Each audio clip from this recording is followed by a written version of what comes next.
I still remember the exact feel of the air that morning, thick, gray, and damp, like the sky hadn't quite decided if it wanted to cry or just hang there, tired. I was standing at the bus stop on the corner of Maple and 3rd, my hands buried deep in the pockets of my worn-out jacket, watching little rivers of rainwater snake along the cracked pavement. It was one of those days that looked exactly like my life felt, half awake, a little cold, and stuck in the same familiar loop. The street smelled faintly of wet asphalt and old coffee from the cafe across the road, and every few minutes a car splashed past, sending a spray of dirty water over my boots. I checked the time on my phone, even though I already knew it by heart, 7:42 a.m. The bus always came at 7:48. I could have walked to work, but the bus gave me those 6 minutes where I didn't have to be anywhere yet. I could just stand there and pretend I was still choosing what to do with my life, instead of dragging myself to a job that treated me like I was interchangeable. My reflection in the cafe window looked older than I felt inside. Dark circles under my eyes, jaw a little tighter, hair that never quite sat the way I wanted. I don't know when exactly I started seeing him, the version of me everyone said I would become. The one who didn't make it, the one who never left, the one who was always almost something. "You'll never be worth anything if you keep dreaming like that," my uncle used to say, laughing while he said it, like it was a joke and a prophecy at the same time. The words had stuck to me like a label I couldn't peel off, echoing quietly in the background whenever I failed at something, or when another year went by and I was still in the same town, same rent, same routine.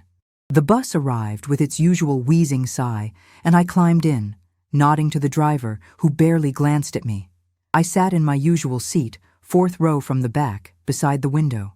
The glass was fogged, and I doodled absent-minded circles with my fingertip, watching the city smear and shift behind the condensation. I could already predict the whole day, my manager, Mr. Collins, reminding me that we all have to pull our weight. Co-workers making small talk about vacations they could afford, and I couldn't. The quiet, invisible ache in my chest when I'd check my bank account during lunch. I wasn't miserable exactly, just unfinished.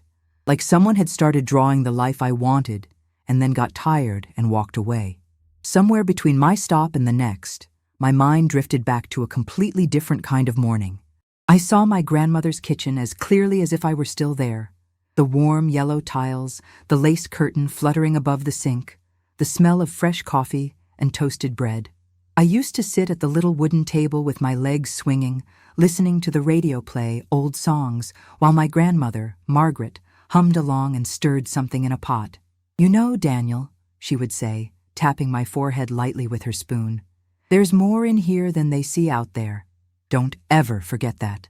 With her, it never felt like I had to prove anything. I was just enough, as I was, sitting there with jam on my chin and dreams too big for our small house. I could almost feel again the way her wrinkled fingers wrapped around mine when we walked down the street to buy bread.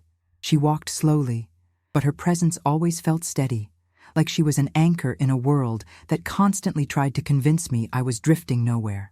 When my parents were arguing, or when school felt like a battlefield of expectations I couldn't meet, she'd sit me on the old couch, hand me a blanket, and say, "Tell me what's weighing on you, my boy." She never told me I was too much. She never told me I was not enough. She just listened, like my feelings were worth the time. The bus hit a pothole, jolting me out of the memory, and my phone buzzed in my pocket. At first, I ignored it, probably some promotional message or a reminder to pay a bill I was already dreading. But it buzzed again, and something in me decided to look. I pulled it out, wiped a thin circle on the foggy window so I could see better, and unlocked the screen. One new email. The sender's name made my heart compress the way air does just before thunder. Harper & Lowe Legal Services. For a second, my mind went completely blank. Then, it flooded with everything at once. Fear, curiosity, disbelief. Why would a law firm be writing to me? I stared at the subject line. Regarding the estate of Margaret Thompson. My grandmother's name. I didn't realize I had stopped breathing until my lungs burned and I inhaled sharply. The air in the bus suddenly too thick. My thumb hovered above the screen as if opening the email would split my life into before and after. It had been months since her funeral. Months since I'd stood by the simple wooden coffin and watched them lower the only person who had truly believed in me into the ground. I'd walked away that day feeling like the last fragile thread tying me to a softer, kinder version of myself had been cut. My hands shook slightly as I opened the message. The words blurred at first, my eyes skimming without really absorbing anything. Then a few lines came into focus. "We have been attempting to contact you regarding the reading of the will. You are named as a beneficiary. It is important that you respond at your earliest convenience." Beneficiary, will, reading. Those were words from someone else's life, not mine. I wasn't the kind of person who had inheritance attached to their name. I was the one who clocked in, clocked out, collected barely enough money to get by, and hoped that one day something would change if I just held on long enough. My stop was coming up, but I didn't move. The bus slowed, the doors hissed open, and people shuffled past me, their coats brushing my shoulder. I stayed seated, staring at the email like it might vanish if I blinked too long. For a moment, the usual soundtrack of thoughts in my mind went silent. All I could hear was the faint rumble of the engine and the raindrops tapping against the glass. I thought of my grandmother's gentle smile, the way she'd tuck a stray lock of hair behind my ear whenever I got lost in my head. "One day, they'll see," she'd whispered to me once when I'd come home with another bad grade and a note from the teacher about wasted potential. "One day, they'll know who you really are." I suddenly felt something shift inside me. It wasn't joy, not yet. It wasn't even hope. It was more like a tremor, as if the ground beneath all the things people had said about me, the jokes, the dismissals, the cold assessments, had started to crack. I didn't know what the inheritance meant. I didn't know if it was a small sum of money, an old jewelry box, or just some symbolic gesture. But I knew instinctively that it was more than just paperwork. It was my grandmother's last word in a conversation the rest of the world thought they had already finished about me. I finally got off the bus 2 stops later than usual, walking back in the drizzle with my hood up, my thoughts racing faster than my feet. The streets looked different, even though they were the same. Every puddle reflected a sky that seemed about to change, like the moment right before the sun breaks through. I didn't have answers yet. I didn't know how any of this would turn out, but as I pushed open the door to my building and wiped my shoes on the mat, I felt a strange mix of fear and anticipation. Life, which had seemed like a straight, narrow corridor, suddenly had a door slightly ajar at the end. I remember thinking, almost laughing to myself in disbelief, maybe this is how change really begins. Not with some grand cinematic moment, but with a quiet email on a rainy morning. And if you're listening to me now, walking through your own gray day, I hope you'll stick around with me. These stories, mine and maybe yours too, have a way of reminding us that we're not as alone or as stuck as we think. If you want to keep finding each other in historias like this, you can subscribe to the channel so our paths keep crossing. Because that morning, when I wiped the rain from my face and opened that email again, I had no idea that what everyone once said about me was about to be tested in the most unexpected way. When I finally sat down at my desk in the cramped office, the world around me felt like it was on mute. People were talking, phones were ringing, printers were spitting out pages, but everything sounded far away, as if there were a thin sheet of glass between me and the rest of the room. The email was still open on my phone, the lines etched into my brain. I didn't tell anyone. What would I even say? "Hey, remember how you all think I'm just that guy who files reports and stays late because he has nothing better to do? Well, apparently I have a will to attend." It sounded absurd, like I was making it up, not because it was impossible, but because it didn't match the role everyone had silently assigned me. I pretended to work for a while, my eyes gliding over spreadsheets without processing a single number. Every now and then, I caught my reflection in the dusty computer screen and thought about the different versions of myself I'd been expected to play over the years. The boy who was too sensitive, the teenager who was too dreamy, the young adult who was not ambitious enough. Everyone had a label ready for me, and I had tried so hard not to bump into those expectations, to move quietly so I wouldn't give them more reasons to be disappointed. And yet, no matter how small I tried to make myself, nothing I did ever seemed like enough to change their minds. It was strange how the memory of being told I'd never be worth anything could still sting like a fresh wound. I remembered one specific afternoon, sitting at the old dining table in my parents' house.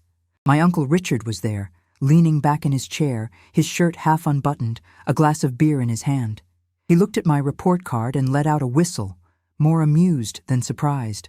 "This is what happens when you let kids live in their heads," he said, glancing at my father, always with his nose in some book, dreaming about big things. "Newsflash, kid. The world doesn't pay you for dreaming. You'll be lucky if you end up stacking shelves somewhere. You're not cut out for anything serious." Everyone laughed, even my father, though his felt more embarrassed than cruel. I'd sat there, cheeks burning, trying not to cry in front of them. But then I remembered what happened later that night. I'd gone to my grandmother's house, eyes still sore, and she'd given me a mug of hot chocolate without asking any questions. When I finally told her what had been said, she didn't rush to defend me or attack them. She just looked at me with this deep, unwavering focus, like I was the only person in the world. "People see only what their own fears allow them to see," she said softly. "They're afraid of being small, so they call you small first. Don't borrow their fear, Daniel. It doesn't suit you." At the time, her words felt like a warm blanket, but as I got older, they became something else too, a quiet rebellion growing inside me. Staring at my phone in the office, I wondered what she had seen in me that no one else did. Why me? Why leave something to the grandson everyone else had quietly written off? I thought about all the times she had slipped a few extra bills into my hand, for the bus, when she knew I'd been saving for something. The way she'd attended every small event in my life, even the ones that weren't worth mentioning to anyone else. I remembered her clapping in that too bright school hall when I got a small award for a writing contest nobody else cared about, her eyes shining like I'd just won a Nobel Prize. The contrast between what she gave me and what I felt the rest of the world gave me had always been stark. With her, I was worthy of attention and patience. Everywhere else, I felt like a placeholder, someone who could be replaced at a moment's notice. Sitting there that day, surrounded by the clicking of keyboards and the dry smell of paper and toner, I realized how much of my life had been built around their expectations, not my own. I'd taken, "You'll never be worth anything," and turned it into a quiet rule I lived by. Don't make noise. Don't ask for more. Don't believe too much in yourself, because you'll only get hurt. And yet, the email was proof of something different, wasn't it? Proof that somewhere, in the middle of all that noise and doubt, someone had believed so fiercely in my worth that they had written my name in a will. It wasn't about the money, not really, not at that moment. It was about the intention, about the idea that when she thought about what would remain of her after she was gone, she thought of me. I opened the browser on my computer and searched for the law firm, my heart pounding. Their website looked legitimate, not like one of those scams I'd always been warned about. I checked the address. A building in the center of the city, a place I'd walked past 100 times, assuming it was meant for people whose lives looked nothing like mine. I clicked on the Contact Us section and found the phone number. For a long moment, I just stared at it. Calling them meant acknowledging that this was real. It meant stepping into a story I had never expected to be the main character of. Before I could overthink it, I grabbed my phone and walked to the stairwell, where it was quieter. My hands were sweating as I dialed the number.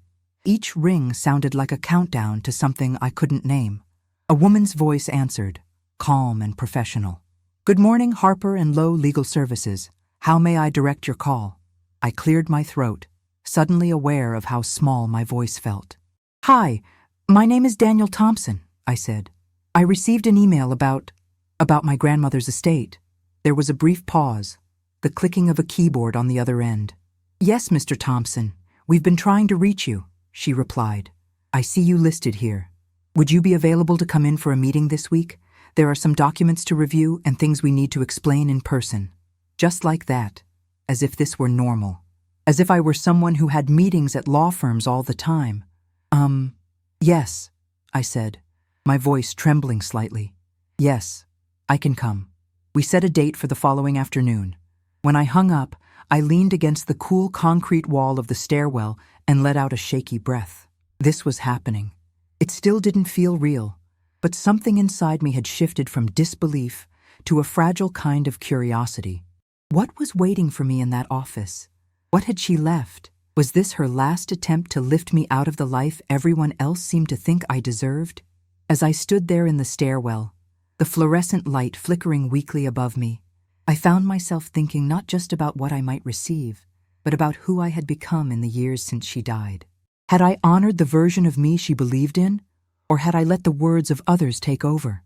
If you've ever felt that tension, the pull between who the world says you are and who you quietly hope you still might be, you know how heavy it can feel. I was caught right in that space, balancing on the edge between my old story and a new one that was just beginning to whisper my name.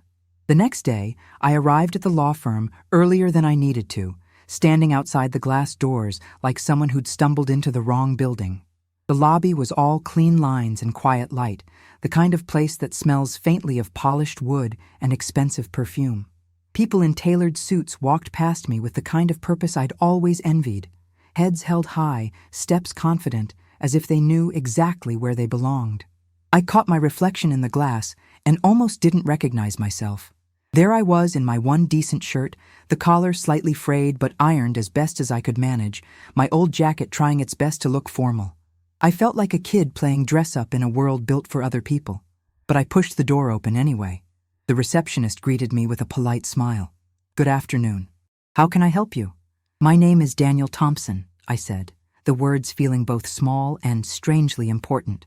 "I have an appointment regarding my grandmother's estate." "Of course, Mr. Thompson," she replied, as if names like mine were spoken here every day. She checked her screen and then gestured toward a row of chairs. "You can have a seat. Mr. Harris will be with you shortly." I sat down, my knees bouncing, my fingers twisting together in my lap. The air conditioning hummed softly, and somewhere down the hall, a printer whirred. I found myself thinking about all the voices from my past that would probably laugh if they could see me now. "What are you doing there?" they'd say. "You, in a place like this? Don't get ahead of yourself, kid. You don't belong in those rooms." But the thing is, sometimes we walk into rooms that the world never prepared us for.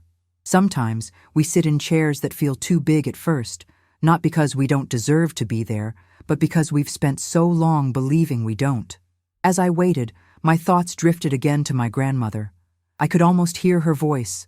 "Walk in like you're not asking permission to exist." "Mr. Thompson?" A man in a gray suit had appeared at the doorway, holding a folder. He was in his 50s, with tired eyes and a kind of measured calm. "I'm Andrew Harris. Please come with me." I followed him down a quiet hallway into a small meeting room. It wasn't anything like the dramatic scenes you see in movies. No long table, no crowd of relatives, no dramatic gasps. Just a wooden table, 2 chairs, a window with a view of the city, and a pot of coffee on a tray. Mr. Harris sat down and gestured for me to do the same. "First, let me say I'm sorry for your loss," he began, his tone gentle. "Your grandmother, Margaret, spoke very fondly of you." The words hit me harder than I expected. I swallowed, nodding. "Thank you," I managed to say. He opened the folder and took out a stack of documents. "I'll walk you through everything," he said. "But before we get into specifics, I want you to understand that your grandmother's estate was more intentional than most. She made very clear decisions about what she wanted and why." "Why?" I asked, the question heavy with all the years of feeling like I was never anyone's first choice. He glanced up at me. "Because she trusted you," he said simply, "and because she believed in the kind of person you are." For a moment, my chest tightened so much I thought I might actually cry, right there in that office. It wasn't the money. I still didn't know how much or how little there was. It was the idea that someone had sat down, pen in hand, and written my name into their final wishes with that kind of intention. I thought of all the times people had used my name as the punchline of a prediction. Daniel won't get far. Daniel's not going to do anything impressive. Now, there it was, written in legal ink on official pages, as someone worthy of trust. He began to explain the basics, the small house my grandmother had owned, some savings, personal belongings. But then he paused and pulled out another envelope, this one smaller, with my name written on it in a handwriting I knew better than my own. My grandmother's handwriting. "She left this letter for you," he said, sliding it across the table. "She asked that you read it in your own time, but, given the nature of some of the decisions, I think it might help you to read it now, if you feel ready." My fingers trembled as I picked it up. The paper felt slightly rough under my touch, and for a moment I just held it there, breathing in its faint scent of lavender and old paper.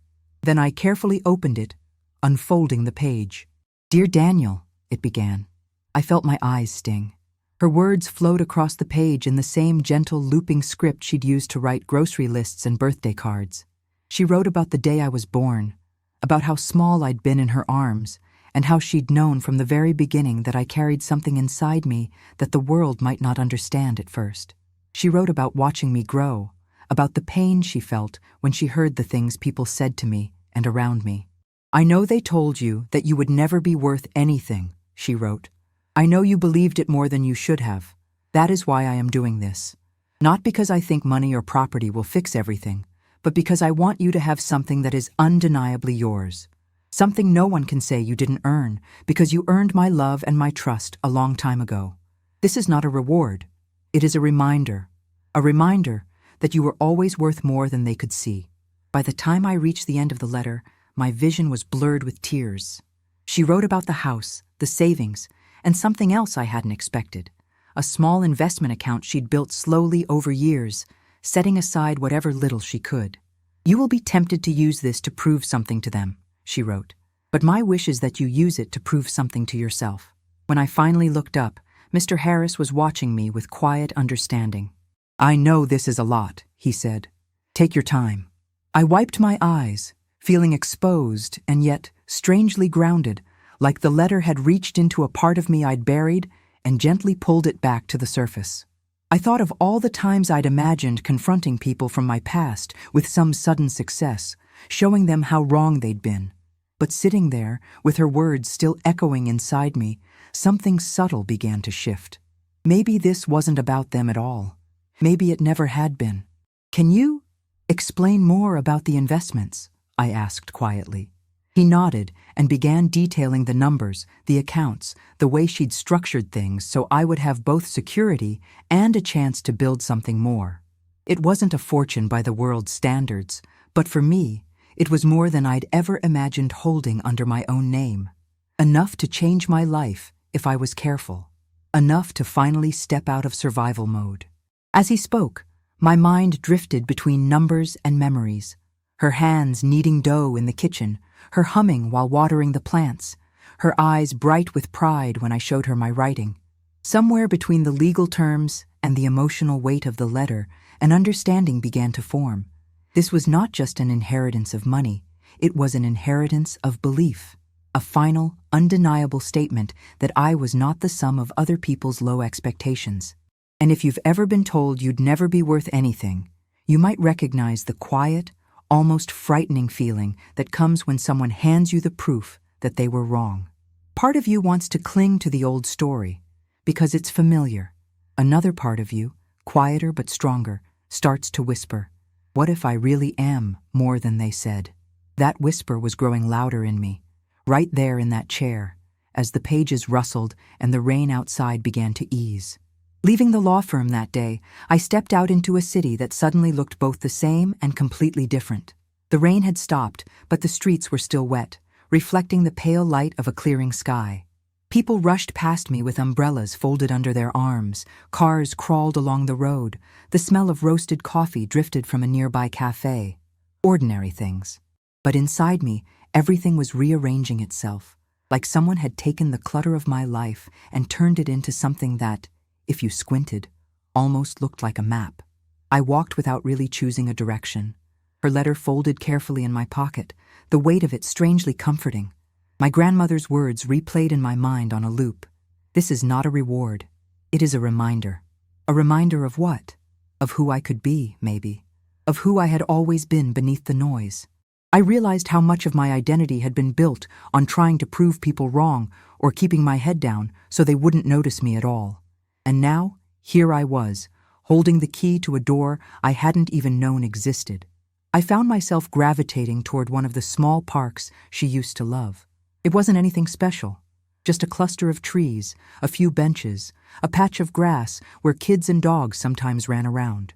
But she liked it because, as she used to say, It's a good place to remember that life keeps growing, even when we don't notice. I sat on our old bench, the one near the lamppost, and let myself breathe. The air was cool and carried that clean, earthy smell that only shows up after rain. As I sat there, memories started surfacing, not as sharp stabs of nostalgia, but as strands of a story that suddenly made more sense. I remembered the way she'd always ask me, "If you weren't so busy trying to convince them, what would you do just for you?" I never knew how to answer. I'd mumble something about getting a better job, maybe traveling, maybe writing something serious one day. I always made it sound small, like a joke I was telling before someone else could mock it. But alone on that bench, I let myself really think about it. If the voices of those who had told me, "You'll never be worth anything," went quiet for just a moment, what did I want? The question sat in my chest, heavy and honest. I realized how rarely I'd allowed myself to ask it without immediately shutting it down with, "Be realistic," or, "Who do you think you are?" Then, like a scene in an old film, I remembered a specific afternoon from years ago. I must have been about 16, pacing in my grandmother's living room. I'd just come from another argument with my parents about my future. They wanted something stable, practical. They were terrified of me failing, and their fear came out as criticism. I told her I felt like I was suffocating, like there was this whole world inside me that I wasn't allowed to touch. She had listened, eyes soft, hands folded in her lap. When I finally collapsed into silence, she said, "Daniel, have you ever thought that you don't have to live your life as their apology?" I frowned, not understanding. You're constantly apologizing for who you are by trying to become what they want. But what if your worth isn't in convincing them? What if your worth is in living the life that makes sense in here? She tapped my chest. They might never understand it, but that doesn't mean it's not real. Back then, those words had made me feel seen. Now they felt prophetic. My phone buzzed in my hand, dragging me back to the present. A message from my manager. "Don't forget the quarterly reports are due. Need you to stay late this week." No please, no thank you. Just an expectation that my time was theirs by default. I stared at the screen for a long moment, the old version of me ready to type, "Sure, no problem." Then I stopped myself. For the first time, I thought, what if I don't keep bending myself into smaller and smaller shapes just to fit into spaces never meant for me? I didn't quit on the spot. It wasn't some grand dramatic moment, but inside, something solidified.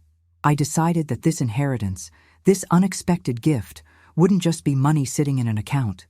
It would be a line I drew between who I had been and who I was willing to become. I didn't know exactly how yet, but I knew it had to mean more than just paying off debts or buying a nicer TV.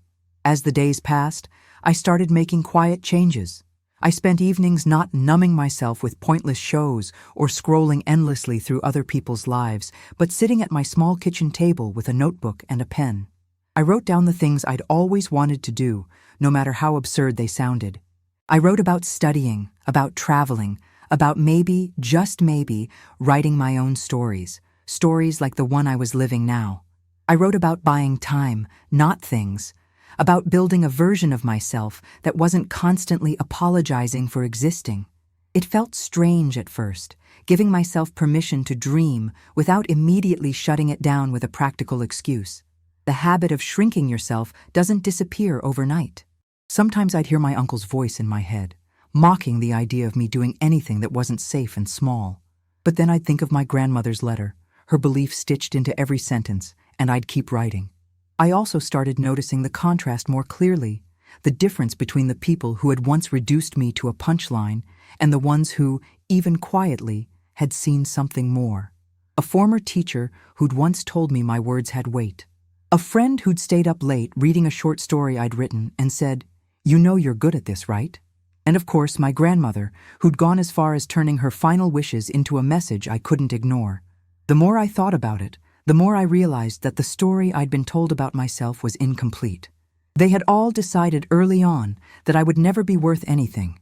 But worth, I was starting to understand, wasn't about status or titles or cars or how loudly people clapped for you.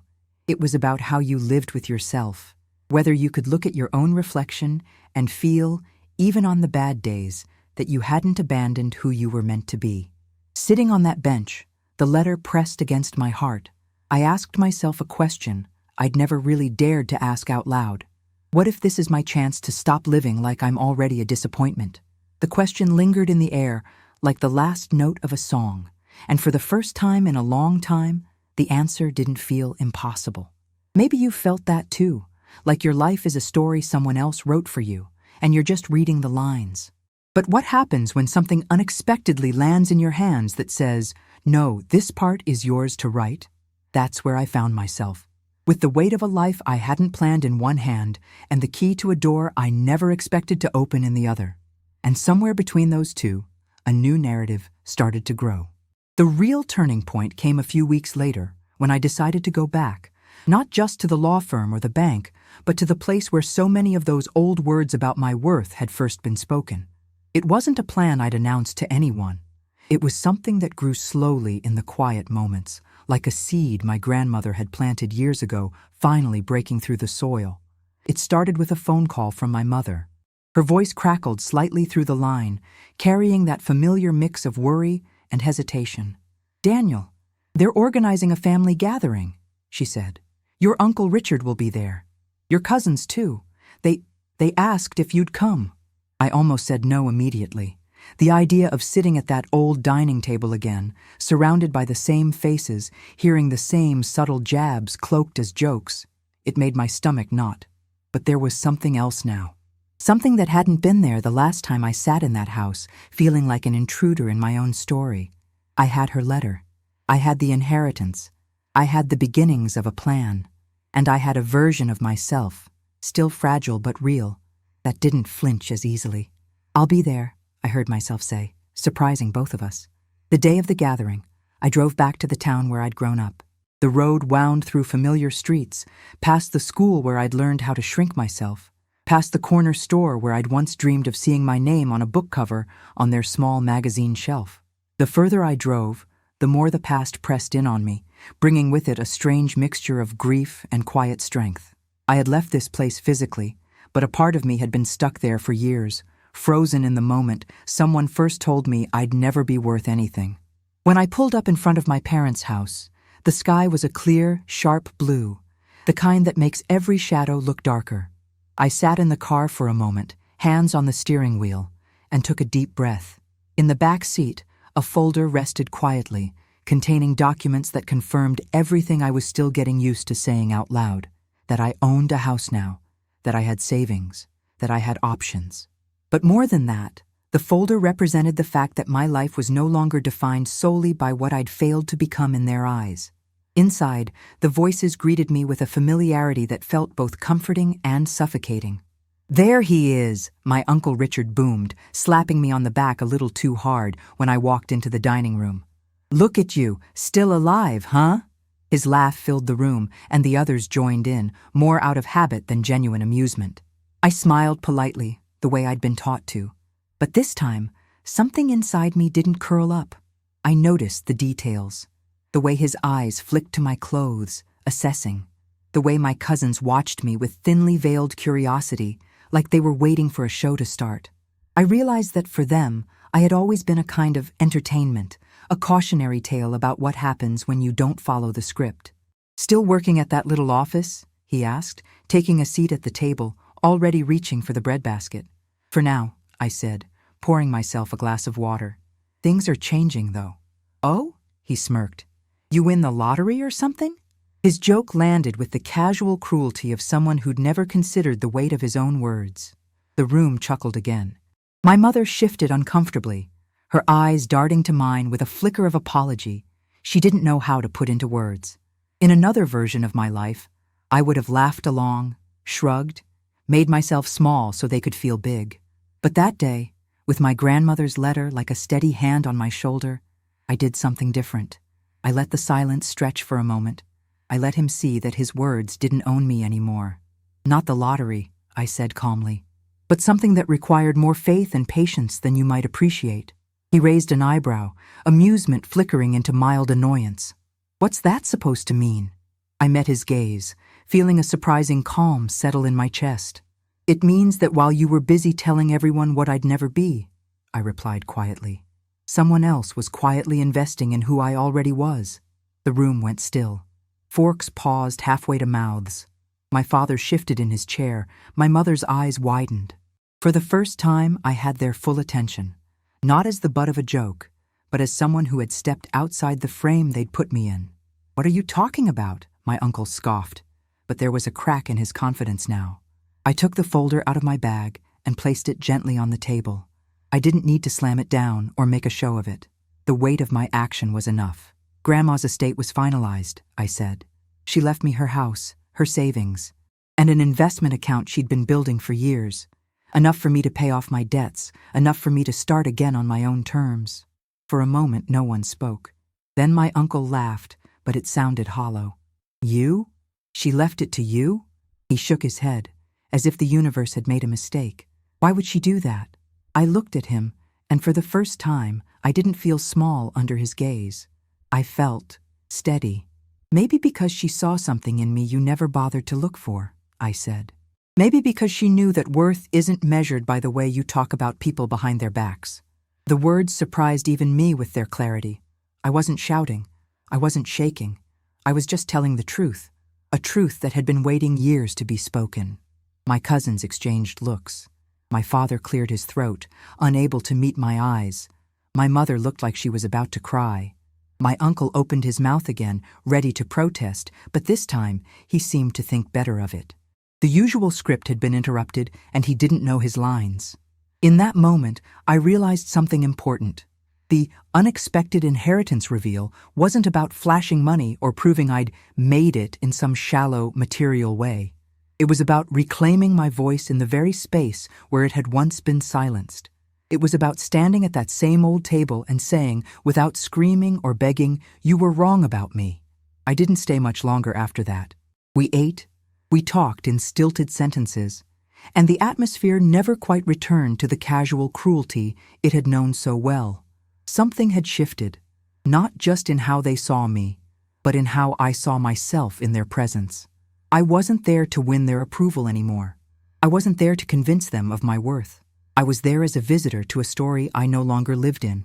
When I left the house and stepped back into the fading afternoon light, I felt lighter, as if I'd finally taken off a coat I'd been wearing since childhood. Heavy, ill-fitting, and never really mine. Over the next months, the inheritance slowly stopped being a surreal concept and became something real, tangible. Not because of the numbers in the accounts or the fact that my name was now on the deed to my grandmother's house, but because of what I chose to do with it. Every decision felt like a conversation with her. Every step I took felt like a small rebellion against the version of myself I'd been told I was destined to remain. The first thing I did was pay off my debts. Not with the reckless euphoria of someone who suddenly thinks they're invincible, but with the quiet relief of a person who's been carrying a weight so long they'd almost forgotten what it was like to stand up straight. Watching those balances fall to zero felt like erasing sentences that had been written over my future in permanent marker. For the first time in my adult life, my money wasn't just a series of obligations. It was possibility. Next, I took a leave of absence from my job. I told my manager I needed time to sort out some family and personal matters. He looked at me like I'd committed a minor crime against his expectations. "You know we rely on you here," he said. It was meant to sound like praise, but for the first time, I heard the underlying assumption. "You belong here. You're not going anywhere." "I know," I replied, my voice calm, "but I have to rely on myself, too." The days that followed felt strangely wide. I hadn't realized how much of my life had been spent rushing, from shift to bus to home to exhausted sleep, with barely any space in between. Now, the hours stretched open, and at first, that was terrifying.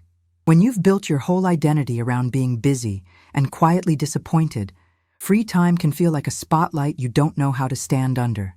So I started small. I spent mornings at my grandmother's house, the house that was now, legally, mine. It still smelled faintly of her. Lavender, old books, and something warm and indefinable. Dust motes swam in the beams of light that filtered through the curtains. Her furniture remained where she'd left it, each piece holding a story. I opened drawers carefully, as if I were turning the pages of her life. I sorted through old letters, recipe books, photographs of people I only recognized from stories she'd told. In the evenings, I sat at her kitchen table with my laptop and my notebook. I started taking online courses. Nothing fancy, just accessible classes on topics that had always pulled at me from the edges of my life. Creative writing, storytelling, even some basic business and finance. It felt strange at my age to be starting again. I'd catch myself thinking, isn't it too late? But then I'd remember her words. Time passes anyway, my boy. Better that it passes while you're becoming who you want to be. Slowly, the idea that had once seemed too fragile to say out loud started to take shape. What if I wrote? Not just in secret notebooks, but for real, for people. What if I took my own story, this strange journey from being written off to receiving an inheritance I'd never expected, and used it to tell other people that they weren't alone in feeling invisible, underestimated, or stuck? The thought both thrilled and terrified me. One night, I stumbled onto a video where someone simply spoke about a moment that had changed their life. No special effects, no complicated editing, just a voice, a story, and a camera. Their honesty pulled me in, and I realized how hungry I'd been for that, for stories that weren't polished highlight reels, but raw, imperfect truths. And then another thought surfaced, quiet but insistent. You could do that. It felt ridiculous at first. Me? On a channel telling my story? Who would listen? But then I remembered all the times I had felt like the only one struggling, the only one stuck in the shadow of other people's expectations. I remembered how it had felt the first time I'd heard someone else articulate something I'd always felt, but never had the courage to say. Maybe, just maybe, my story could be that for someone else. And wasn't that worth trying, if this inheritance wasn't just about changing my life, but maybe touching someone else's? So I bought a simple camera. I set it up on a stack of books in my grandmother's living room, the floral wallpaper forming a soft background behind me. My hands shook as I hit record. I didn't know how to be polished or influential. I just knew how to be honest. I started talking. I talked about the rainy morning, the email, the will, the letter. I talked about being told over and over that I'd never be worth anything. I talked about the quiet, slow-burning pain of building a life around other people's predictions. I didn't shout. I didn't dramatize. I just let my voice carry the weight of years of silence breaking. Somewhere in the middle, I surprised myself by looking straight into the lens and saying, if you've ever been told that you'll never amount to anything, I want you to hear me. They don't get to write your story. And if you want to walk with me through mine, you can stay, you can subscribe, you can keep showing up here with me. Maybe we can figure it out together. When I stopped recording, my heart was pounding. I watched the video back and saw not the flaws I'd always fixated on, but a person I recognized in a new way.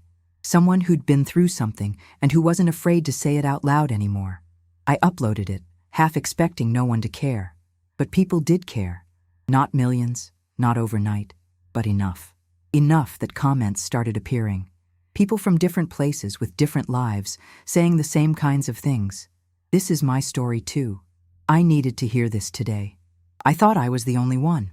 Their words reached me in a way no approval from my family ever had, because they were rooted in shared experience, not expectation. As weeks turned into months, a small community began to grow around those stories. I kept sharing, not just the glossy parts of unexpected inheritance, but the messy parts too. The confusion, the imposter syndrome, the fear of messing it all up. I talked about therapy, about learning to trust myself, about making decisions that didn't make sense to everyone else, but felt right in my bones. The inheritance became more than numbers and property. It became the soil in which a new life was growing, one that didn't revolve around proving people wrong, but around living in alignment with who I was finally learning to be. Looking back now, it's almost surreal to connect the dots between that rainy morning at the bus stop and the life I'm living as I share this with you.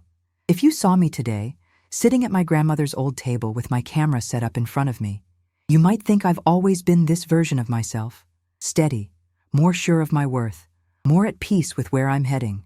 But the truth is, I had to walk through a long, uneven path of doubt, grief, and quiet courage to get here. The house that once felt like a museum of her absence has become my home.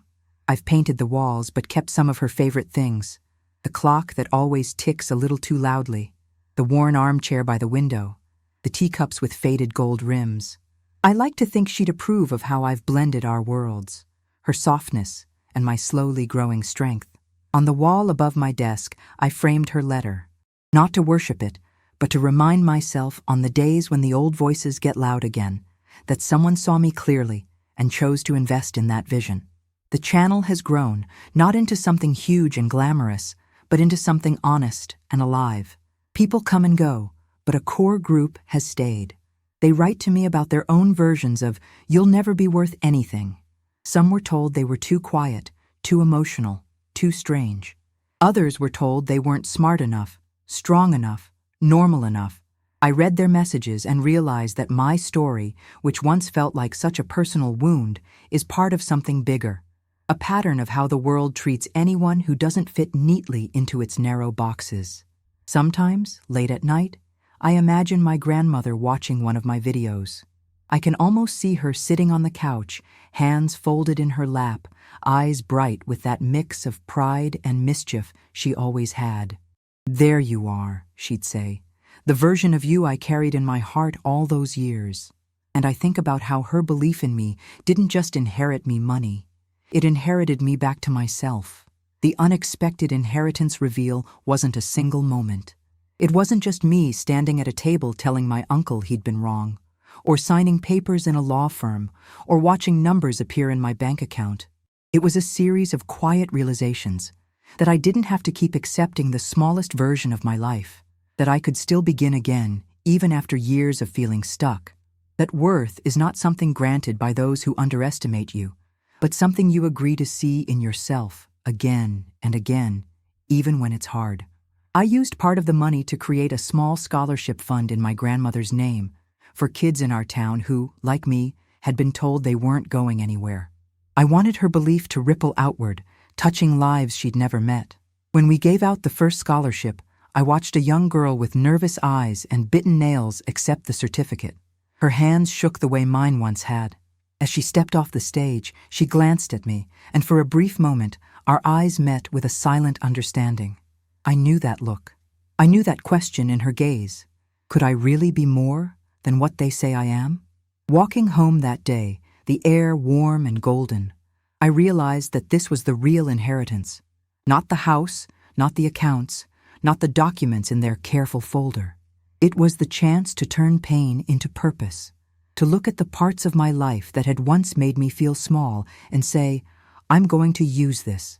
I'm going to make this mean something." And now, as I sit here, sharing this with you, I feel the weight and lightness of the journey all at once. If you've made it this far with me, you've walked through the rain, the law offices, the crowded dining room, the quiet nights at the kitchen table. You've seen the boy who believed he'd never be worth anything grow into a man who learned that worth isn't about what other people predicted. It's about what you choose to become when you finally realize the story is yours to write. So let me leave you with this image, one that feels like my life distilled into a single frame. It's a late afternoon, the sky painted in soft orange and pink.